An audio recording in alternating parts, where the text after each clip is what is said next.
Friends, మీరు stock మార్కెట్లో invest చేయాలనుకుంటున్నారా? ట్రేడింగ్ చేస్తూ మనీ సంపాదించాలనుకుంటున్నారా? అయితే ఇండియాలో ఉన్న వన్ ఆఫ్ ది బెస్ట్ ప్లాట్ఫామ్స్లో అప్స్టాక్స్ కూడా ఒకటి. ఎందుకంటే రతన్ టాటా గారే దీంట్లో ఇన్వెస్ట్ చేశారు. సో దాన్ని బట్టి మీరే అర్థం చేసుకోవచ్చు ఇది ఎంత నమ్మదగిన ప్లాట్ఫామ్ అనేది. సో ఒకవేళ మీకు స్టాక్ మార్కెట్లో ట్రేడింగ్ చేయాలి, స్టాక్ మార్కెట్లో పెట్టుబడి మనీ సంపాదించాలి అని అనుకుంటున్నట్టయితే మీకు ఖచ్చితంగా ఒక డీమాట్ అకౌంట్ అయితే కావాలి. సో నేను డిస్క్రిప్షన్లో ఒక లింక్ ఇచ్చాను. ఆ లింక్ మీద క్లిక్ చేసి ఇప్పుడే అప్స్టాక్స్లో డీమాట్ అకౌంట్ అయితే ఓపెన్ చేసుకుని వెంటనే ట్రేడింగ్ చేయడం స్టార్ట్ చేయండి. 1972లో ఆస్ట్రోనామర్ మరియు యూఎఫ్ఓ ఆథర్ అయిన జే అలెన్ హైనెక్ కాయిన్ అనే ఒక వ్యక్తి ఒక పుస్తకాన్ని అయితే రాయడం జరిగింది. ఆ పుస్తకంలో ఆయన యూఎఫ్ఓ ఎన్కౌంటర్స్కి సంబంధించిన 3 రకాల ఇన్ఫర్మేషన్స్ అయితే ఇవ్వడం జరిగింది. ఆ పుస్తకం పేరు the UFO experience A scientific enquiry. అయితే ఈ 3 రకాల ఎన్కౌంటర్స్ కూడా కొంచెం డిఫరెంట్గానే ఉంటాయి అండ్ అంతేకాకుండా ఒకదానితో ఒకటి సంబంధం అయితే లేకుండా ఉంటాయి. కాకపోతే ఏంటంటే ఈ 3 సిచ్యువేషన్స్లోని కూడా ఆకాశం నుంచి ఒక వింతైన ఆబ్జెక్ట్ ద్వారా వాళ్ళు భూమి మీదకి రావడం జరిగిందని అయితే తెలియజేయడం జరిగింది. కాకపోతే ఏంటంటే ఈ మూడిట్లోకెల్లా ఒకటి చాలా అంటే చాలా ఇంట్రెస్టింగ్గా ఉంటుంది. అంటే ఈ మూడవది ఒక వింతైన స్నేహం గురించి మనకు తెలియజేస్తూ ఉంటుందన్నమాట. అంటే యూఎఫ్ఓస్ నుంచి వచ్చిన ఏలియన్స్ భూమి మీదకి దిగి భూమి మీద ఉన్న మనుషులతో కలిసి వర్క్ చేస్తున్నారు అండ్ వాళ్ళతో కలిసి తిరగడం జరిగింది, వాళ్ళతో కలిసి అన్ని విషయాలు షేర్ చేసుకోవడం జరిగింది అన్నట్టుగా తెలియజేస్తూ ఉంటుంది. అండ్ ఇన్ఫ్యాక్ట్ ఆ స్టోరీ స్టీవెన్ స్పీల్బర్గ్ యొక్క మూవీ అయిన close encounters of the third kind అనే ఒక సినిమాకి ఒక ఇన్స్పిరేషన్ అని కూడా చెప్పుకోవచ్చు. అండ్ బేసిక్గా ప్రతి ఒక్క యూఎఫ్ఓ రీసెర్చర్ యొక్క అల్టిమేట్ గోల్ ఏంటి? యూఎఫ్ఓస్లో ఉన్న ఏలియన్స్ని కలవడం అండ్ వాళ్ళతో కాంటాక్ట్ అవ్వడం. ఇదే కదా వాళ్ళ యొక్క అల్టిమేట్ గోల్ అయితే. అండ్ ఈ స్టోరీ మనకి ఏమని చెబుతుందంటే నిజంగానే అలాగా ఏలియన్స్ మనుషులతో కాంటాక్ట్ అయిన సిచ్యువేషన్ ఇదనైతే తెలియజేస్తూ వచ్చింది. అండ్ వాళ్ళు కూడా ఏంటంటే ఒక్క ప్రపంచం నుంచి కూడా కాదు, వేరు వేరు ప్రపంచాల నుంచి వచ్చారని అయితే అది మనకు తెలియజేస్తూ వచ్చింది. సో ఏలియన్ అబ్డక్షన్ కావచ్చు, ఎక్స్పెరిమెంటేషన్ ఆఫ్ సైన్స్ కావచ్చు, ఈ కేటగిరీస్లోని most mysterious and controversial topic ఇది. అండ్ ఇప్పటివరకు ఏలియన్స్కి సంబంధించి మనకు తెలిసిన డీటెయిల్స్ అన్నీ కూడా మనకి ఏమని చెబుతూ ఉన్నాయి? ఏలియన్స్కి అప్పుడప్పుడు మనుషులు విమానాల్లో వెళ్తున్నప్పుడు కనిపిస్తూ ఉంటారు, లేదంటే చీకటిగా ఉన్న రోడ్ల మీద వెళ్తున్నప్పుడు కనిపిస్తూ ఉంటారు, ఇలాగ చెబుతూ ఉంటారు. అండ్ ఇంకోటి ఏంటంటే ఏలియన్స్ అనేవాళ్ళు మనకి ఎప్పుడు కూడా క్లియర్గా కనిపించలేదు అని అయితే ఆ స్టోరీస్ అన్నీ కూడా మనకు చెబుతూ ఉంటాయి. కానీ 2009లో జరిగిన ఒక ఇన్సిడెంట్ మాత్రం నిజంగా ఇటాలియన్ మీడియా మొత్తాన్ని కూడా వణికించడం జరిగింది. అండ్ ఆ స్టోరీ గురించే ఈయన తన పుస్తకంలో కూడా మెన్షన్ చేయడం జరిగింది. అండ్ ఏలియన్స్కి సంబంధించిన కాంటాక్ట్స్లో అత్యంత మిస్టీరియస్ కేసెస్లో ఇదైతే ఒకటి. అండ్ దీని గురించి ఎంతోమంది ఎన్నో సంవత్సరాల పాటు డిబేట్ కూడా పెట్టుకోవడం జరిగింది. అండ్ ఇన్ఫ్యాక్ట్ దీంట్లో టెలిపోర్టేషన్ గురించి డీటెయిల్స్ ఉంటాయి, అండ్ హ్యూమన్స్ మరియు ఏలియన్స్కి సంబంధించిన డిస్కషన్స్ ఉంటాయి, అండ్ మన భూమి ఏ విధంగా ఇంటర్స్టెల్లర్ కమ్యూనిటీని అట్రాక్ట్ చేసిందనే డీటెయిల్స్ కూడా ఉంటాయి. సో ఒకసారి దాని గురించి తెలుసుకునే ప్రయత్నం అయితే చేద్దాం. బేసిక్గా దీని గురించి మొదట ఎవరికి కూడా తెలియలేదు, కానీ దీంట్లో ఇన్వాల్వ్ అయిన ఇంజనీర్ మరియు విట్నెస్ అయిన స్టెఫానో బ్రికియా అనే ఒక వ్యక్తి బయటకు వచ్చి దీని గురించి తెలియజేయడం జరిగింది. అండ్ దీంట్లో ఇన్వాల్వ్ అయిన వాళ్ళ గురించి కూడా తెలియజేయడం జరిగింది. అండ్ వాళ్ళు కూడా ఇంకా బ్రతికే ఉన్నారు. ఇదంతా కూడా ఎప్పుడు జరిగిందంటే ఏప్రిల్ 1956 జరిగింది. బ్రూనో అనే ఒక వ్యక్తి అలాగే అతని యొక్క 2 ఫ్రెండ్స్ ముగ్గురు కూడా కలిసి అక్కడికి దగ్గరలోని ఒక క్యాస్టిల్కి వెళ్ళాలని అయితే ట్రై చేశారు. ఆ క్యాస్టిల్ ఈస్ట్ కోస్ట్ ఆఫ్ ఇటలీలోని పెస్కారా అనే ఒక ప్రాంతానికి దగ్గరలో ఉంటుంది. ఆ ముగ్గురికి కూడా వాళ్ళకి తెలియదు కదా, వాళ్ళు క్యాజువల్గా వెళ్ళిన ఆ ప్రాంతం అనేది వాళ్ళ యొక్క జీవితాన్ని కంప్లీట్గా మార్చేస్తుందని. ఎందుకంటే వాళ్ళు అక్కడికి వెళ్ళేసరికి అక్కడ ముగ్గురు ఏలియన్స్ అయితే ఉండడం జరిగింది. అండ్ ఆ ఏలియన్స్ ఈ మనుషుల్ని చూడడం జరిగింది. వీళ్ళకేమో వాళ్ళని చూస్తే అసలు ఏం అర్థం కాలేదు, కానీ ఏలియన్సే వీళ్ళ దగ్గరికి వచ్చి వాళ్ళని ఇంట్రడ్యూస్ చేసుకోవడం జరిగింది. అండ్ వాళ్ళు ఎక్కడి నుంచి వచ్చారు, వాళ్ళు భూమి మీదకి ఎందుకు రావడం జరిగింది, ఇలాంటి విషయాలన్నీ కూడా వాళ్ళకి చెప్పడం జరిగిందంట. అండ్ ఆ ఏలియన్స్ని W56 అని పిలుస్తున్నారు ప్రస్తుతం అయితే శాస్త్రవేత్తలు, ఎందుకంటే వాళ్ళు మనకి 1956లోనే కనబడ్డారు కాబట్టి.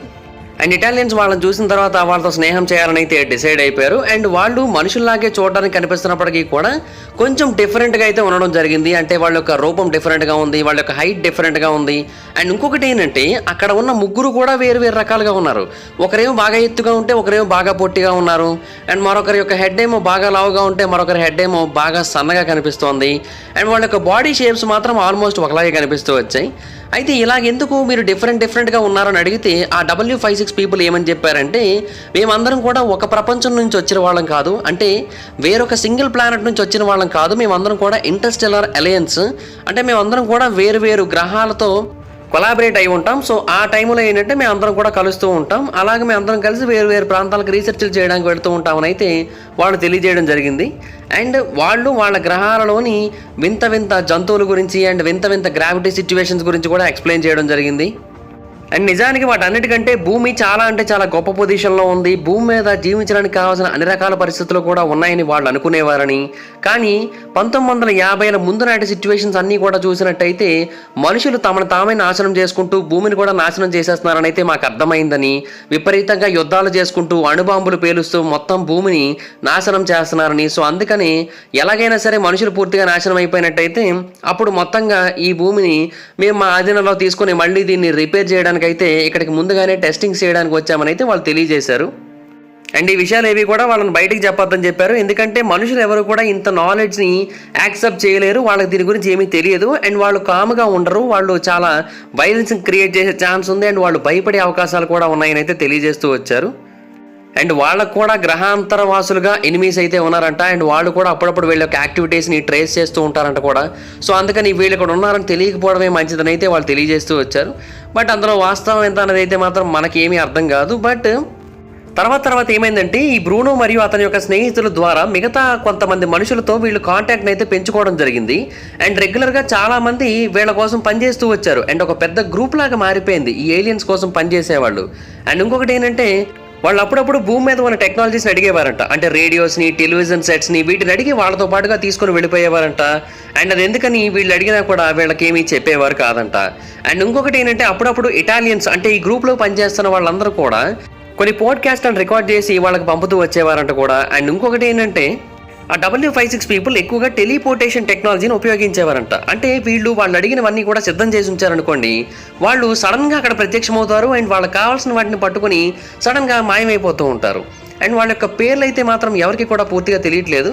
కాకపోతే బ్రూనో తర్వాత ఏమని తెలియజేశాడంటే ఆ ఏలియన్ లీడర్ యొక్క పేరు డిమ్ పియట్రో అని అయితే తెలియజేయడం జరిగింది.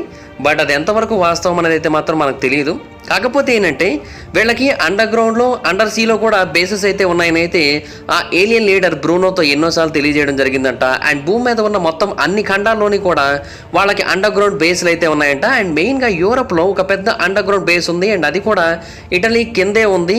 మొత్తం అన్ని బేసుల కంటే ఇదే మెయిన్ బేస్. సో అందుకని ఇక్కడికి ఎక్కువగా వచ్చి విజిట్ చేస్తున్నాం. అండ్ ఇంకొకటి ఏంటంటే మాకంటూ ఓన్గా ఒక వెదర్ ప్యాటర్న్ కూడా ఉంటుంది అండర్ గ్రౌండ్లో. దాన్ని మేము ఎక్స్ట్రీమ్లీ అడ్వాన్స్డ్ టెక్నాలజీని ఉపయోగించుకొని తయారు చేసుకున్నాము. అండ్ అక్కడ ఉన్న సాయిల్ మొత్తాన్ని కూడా మేము కంప్లీట్గా మార్చేసి మా కోసం ఒక లివింగ్ స్పేస్ని అయితే అక్కడ క్రియేట్ చేసుకోవడం జరిగింది. అండ్ ఇంకొకటి ఏంటంటే ఆ ప్రాంతంలో మొత్తం అన్నీ కూడా అంటే ఈవెన్ భూకంపాలు, తుఫాను లాంటివి వచ్చినప్పటికీ కూడా సిచ్యువేషన్స్ అన్నీ కూడా మా కంట్రోల్లోనే ఉంటాయని అయితే వాళ్ళు తెలియజేస్తూ వచ్చారంట. సో చాలా అంటే చాలా అడ్వాన్స్డ్ టెక్నాలజీ లోపల ఉందని అయితే ఆ వ్యక్తి తెలియజేయడం జరిగింది. అయితే కొన్నిసార్లు బ్రూనో మరియు మరికొంతమంది సభ్యులు అప్పుడప్పుడు వాళ్ళ యొక్క అండర్ గ్రౌండ్ బేసుల్లోకి వెళ్ళి అక్కడ ఏముందో చూసేవారంట. అండ్ వాళ్ళ యొక్క ఎయిర్ క్రాఫ్ట్స్ యొక్క అద్భుతమైన టెక్నాలజీ గురించి కూడా తెలుసుకునేవారంట. కాకపోతే ఏంటంటే దీనికి సంబంధించిన ఫోటోగ్రాఫ్స్ కానీ వీడియోస్ కానీ మనకు ఎక్కడా కూడా కనబడట్లేదు. కానీ ఇలా జరిగిందని అయితే చాలా మంది నమ్ముతూ ఉంటారు. అండ్ అవన్నీ కూడా సాసర్ ఆకారంలోనే కనిపిస్తూ ఉంటాయంట. అంటే ఇప్పుడు మనం UFOలు ఎలా ఉంటాయని అయితే అనుకుంటామో సేమ్ అలాగే ఉన్నాయంట కూడా. అండ్ దాని యొక్క ఎలివేషన్ కెపాసిటీసు అండ్ అంతేకాకుండా దాని యొక్క స్పీడ్ కెపాసిటీసు ఇవన్నీ కూడా ఎక్స్ట్రాడినరీగా ఉన్నాయి. ఇప్పటి వరకు మనుషులు ఎవరు కూడా అలాంటి వాటిని సాధించలేదని అయితే వాళ్ళు చెబుతూ ఉన్నారు. అండ్ కొన్నిసార్లు వాళ్ళకి దీనికి సంబంధించిన ఫొటోస్ను కూడా చూపించేవారంట. కానీ అవన్నీ కూడా బ్లర్ చేసి చూపించేవారంట. ఎందుకంటే వాళ్ళకి దాని గురించి పూర్తిగా తెలియకూడదన్న ఉద్దేశంలో అని అయితే వాళ్ళు అభిప్రాయపడుతూ ఉన్నారు. అండ్ ఇదే కాదు, రెగ్యులర్గా భూమి మీదకి వీళ్ళని కలవడానికి వచ్చేవారంట కూడా. వాళ్ళు ఎలా వచ్చేవారంటే టెలిపోర్టేషన్.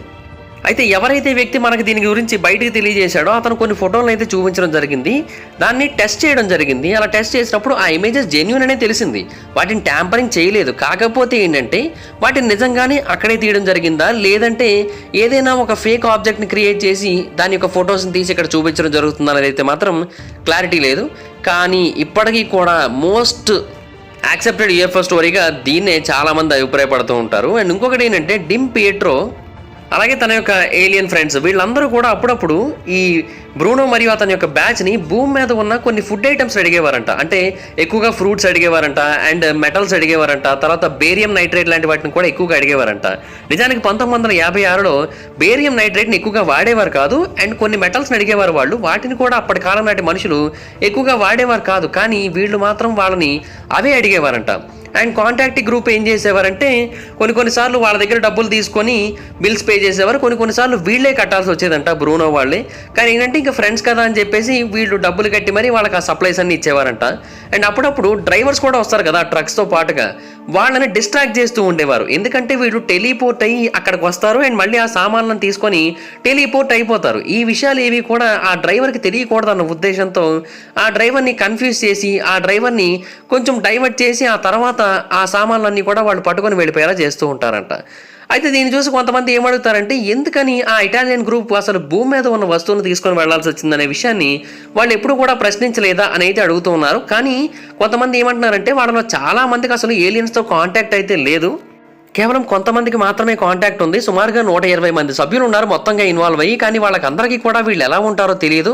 అండ్ అందరూ ఇటాలియన్సే కాదు, కొంతమంది నాన్ ఇటాలియన్స్ కూడా ఉన్నారు. కానీ ఈ W56 బీయింగ్స్ అనేవాళ్ళు నిజానికి వీళ్ళతోనే కాదు చాలా మందితో కాంటాక్ట్లో ఉన్నారు. భూమికి సంబంధించిన ఎన్నో విషయాలు తెలుసుకుని ఎన్నో వస్తువుల్ని వాళ్ళతో పాటుగా తీసుకొని వెళ్ళి భూమి గురించి స్టడీస్ అయితే చేస్తూ ఉన్నారు. సో ఏదో ఒక రోజు వాళ్ళందరూ కూడా తిరిగి మళ్ళీ వస్తారు అండ్ ఆ రోజు వాళ్ళు భూమిని పూర్తిగా ఆక్యుపై చేసుకోవడానికి మాత్రమే వస్తారని అయితే చాలామంది నమ్ముతూ ఉన్నారు.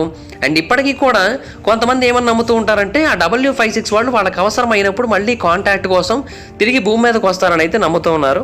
బట్ 1990ల చివరి నాటికి వచ్చేసరికి మాత్రం ఈ స్టోరీ అనేది పెద్దగా ఎక్కువ వినపడలేదు. అంటే ఇంకా ఏలియన్స్ కిందకి రావట్లేదని అయితే అప్పటి వాళ్ళు తెలియజేయడం జరిగింది. సో దాన్ని బట్టి దీని గురించి డిస్కషన్ అయితే ఆపేశారు. కానీ ఇప్పటికీ కూడా చాలా మంది నమ్ముతూ ఉంటారు వాళ్ళు మళ్ళీ వచ్చే ఛాన్స్ అయితే ఉందని. అయితే తర్వాత మరిన్ని ఇన్వెస్టిగేషన్ చేసిన తర్వాత ఆ ఏలియన్ హెడ్ పేరు డింపియట్రా కాదు, అతని యొక్క అసలు పేరు ఏంటి అంటే ఆక్రిజ్ అనేది తెలియజేయడం జరిగింది. ఈ ఆక్రిజ్ అనే పదం మనకి చాలా చోట్ల కనిపిస్తూ ఉంటుంది. ఎన్నో పురాతన కాలం నాటి భాషల్లో ఉంది అండ్ ఎన్నో దేశాల యొక్క సంస్కృతుల్లో కూడా ఉంది. పురాతన కాలం నాటి ఈజిప్ట్లో ఉంది, ఇండియాలో ఉంది, సౌదీ అరేబియాలో ఉంది, ఒక్క చోటగా చాలా చోట్ల ఉంది.